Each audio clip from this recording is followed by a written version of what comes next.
Alors, voici un logiciel qui vous présente le fonctionnement d'un cœur. Le cœur est représenté ici de façon schématique comme nous l'avons fait précédemment, à part qu'ici on vous représente plusieurs vaisseaux sanguins. Ça c'est la partie supérieure du cœur, ça c'est la partie inférieure du cœur. Vous avez toujours ici sa gauche et ici sa droite. On voit qu'il y a deux cavités. Alors il y a peut-être plus de détails dans ce schéma, mais ne vous en préoccupez pas. Donc une cavité ici, une deuxième cavité ici. Alors maintenant, si on le fait fonctionner, voilà ce que l'on peut constater. Le cœur est capable de battre, de se contracter. Il fait ainsi circuler le sang à l'intérieur du cœur. Alors maintenant, si on veut vraiment comprendre ce qui se passe dans le côté droit et dans le côté gauche du cœur, je vais y aller au ralenti.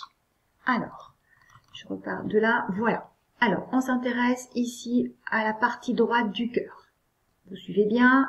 Cette partie droite en haut est complètement remplie de sang. Regardez ce qui va se produire.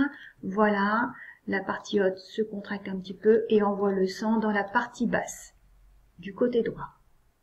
Ensuite, le sang qui arrive ici va être obligé de ressortir par le deuxième vaisseau sanguin. Voilà. Ensuite, à nouveau, le sang arrive dans cette partie-là par les autres, ici, petits vaisseaux sanguins. Et ainsi de suite. Donc le sang arrive forcément par des vaisseaux sanguins et va ressortir par un autre vaisseau sanguin. Si on s'intéresse maintenant à ce qui se passe de l'autre côté, donc ici on est dans la partie gauche du cœur, regardez bien, la partie ici communique avec des petits vaisseaux sanguins. Donc moi j'insiste sur notre schéma, nous en avons présenté beaucoup moins, d'accord?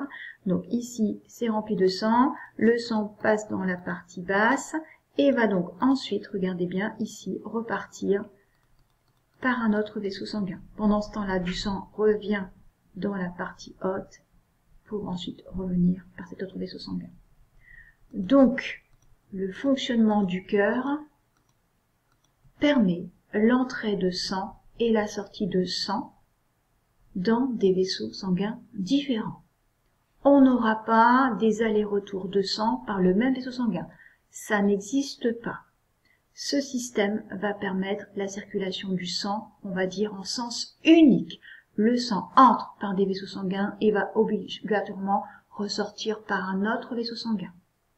Mais vous avez pu remarquer, quand ce système fonctionne, jamais les deux sangs des deux cavités ne viendra à se mélanger.